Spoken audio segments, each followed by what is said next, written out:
Rutherford के परमाणु model की कमी। तो रदरफोर्ड का जो परमाणु मॉडल था वो कुछ इस प्रकार था, जैसे मान लीजिए कोई परमाणु का नाभिक है, ठीक, और जो परमाणु होते हैं वो जब गति करते हैं तो उनका सिस्टम कैसे काम करता है। देखिए रदरफोर्ड का कहना था ये, मतलब रदरफोर्ड का जो परमाणु मॉडल था उसमें एक वैज्ञानिक है मैक्सवेल। अब क्रिकेट वाला ग्लेन मैक्सवेल नहीं है, ये दूसरा मैक्सवेल है, मैक्सवेल, ठीक, मैक्सवेल है ना, हाँ मैक्सवेल है।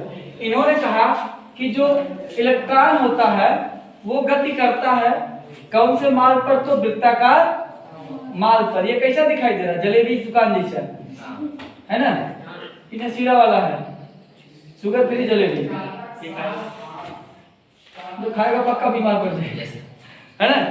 तो यहाँ पे कह रहे हैं कि जो इलेक्ट्रॉन होते हैं वो लगातार क्या होते हैं, वृत्ताकार मार्ग पर घूमते रहते हैं, ठीक। तो जैसे मान लीजिए इनका कहना था कि जैसे हम लोग काम करते रहते थक जाते हैं, थकने के बाद ऐसे नींद आती है रावण वाले स्टाइल में, ठीक। तो इनका कहना था कि परमाणु में जो इलेक्ट्रॉन होते हैं वो वृत्ताकार मार्ग पर जो है चक्कर लगाते हैं घड़ी की दिशा में। कौन सी दिशा में, घड़ी की दिशा में।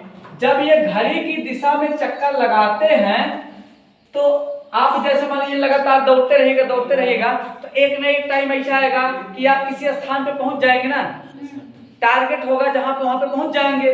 तो इलेक्ट्रॉन भी जो घूमते ऐसा एक टाइम आता है कि बीच में जो गोला नहीं बना है नाभिक, वहां पर क्या हो जाता है, पहुंच जाता है, ठीक। अब सोचिए जरा, इलेक्ट्रॉन पे पाया जाता है माइनस और प्रोटॉन पे पाया जाता है प्लस। तो जब प्लस और माइनस आपस में एक दूसरे से संपर्क बनाएगा तो ये अपना कोई प्रभाव प्रदर्शित कर पाएगा, उदासीन हो जाएगा, ठीक। इसका मतलब एक चीज स्पष्ट हो गया कि जो इलेक्ट्रॉन नाभिक से जितने दूर रहेगा, जो कक्षा नाभिक से जितने दूर रहेगी वह क्या होगी, उतने ज्यादा सक्रिय होगी कि कम सक्रिय, ज्यादा सक्रिय, ठीक। तो इस आधार पर जो है इन्होंने कहा कि इलेक्ट्रॉन जब चक्कर लगाता है किसी नाभिक के चारों तरफ, तो जब वह लगातार चक्कर लगाता रहेगा तो एक स्थिति ऐसी आएगी जब उसके ऊर्जा में क्या हो जाएगी, वृद्धि होगी, कमी हो जाएगी। मतलब इन्होंने हमारा आपका एग्जांपल दिया कि जैसे हम और आप काम करते करते थक जाते हैं, वैसे जब ये इलेक्ट्रॉन जो है परमाणु के चारों तरफ घूमेगा, चक्कर लगाएगा, तो इसकी ऊर्जा भी क्या होगी, धीरे धीरे घटेगी, कम होगी। और जब ऊर्जा कम हो जाएगी तो एक ऐसी स्थिति आ जाएगी जब क्या हो जाएगा, ये जो इलेक्ट्रॉन है कहाँ जाके गिर जाएगा, तो नाभिक में, ठीक। इलेक्ट्रॉन कहाँ जाकर गिर जाता है, नाभिक में जाकर गिर जाता है, और इस दौरान यह कैसा हो जाता है, उदासीन हो जाता है। तो यही था रदरफोर्ड के परमाणु मॉडल में कमी, यही नहीं बता पाए थे रदरफोर्ड, बाकी सब ठीक ठाक था, ठीक। यही बताने में असफल रहे, ठीक। और कमी कौन निकाला था, मैक्सवेल, ठीक। इसको छाप लीजिए, इतना जल्दी करिए।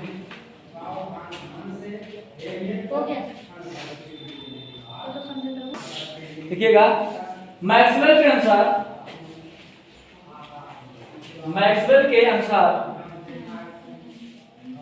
किसी भी परमाणु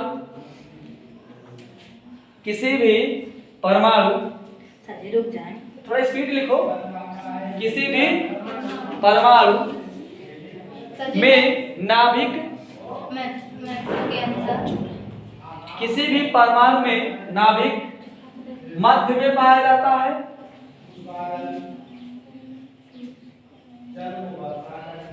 और उसके चारों तरफ कई कक्षाएं,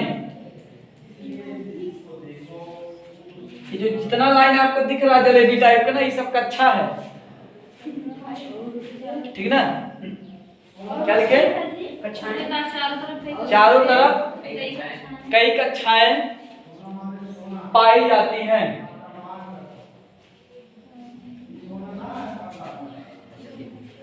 पाई जाती है और इलेक्ट्रॉन इन्हीं कक्षाओं में चक्कर लगाते हैं। इलेक्ट्रॉन इन्हीं कक्षाओं में चक्कर लगाते हैं। Paragraph change. इलेक्ट्रॉन जब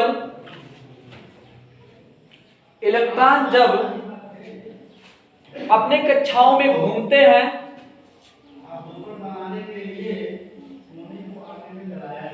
तो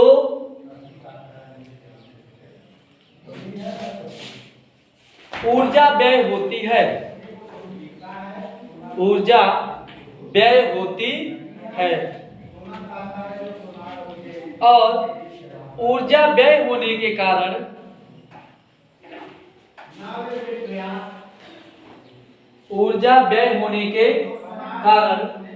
इलेक्ट्रॉनों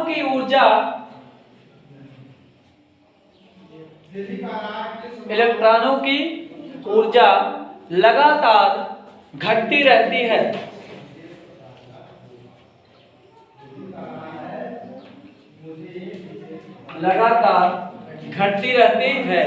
और अंत में एक ऐसी स्थिति आती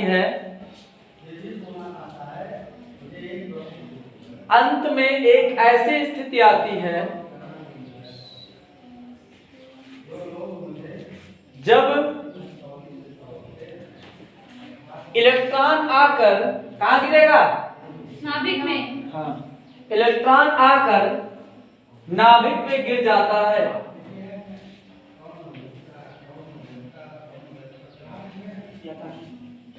ठीक,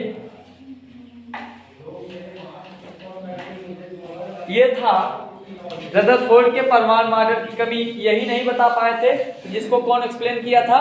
मैक्सवेल। ठीक।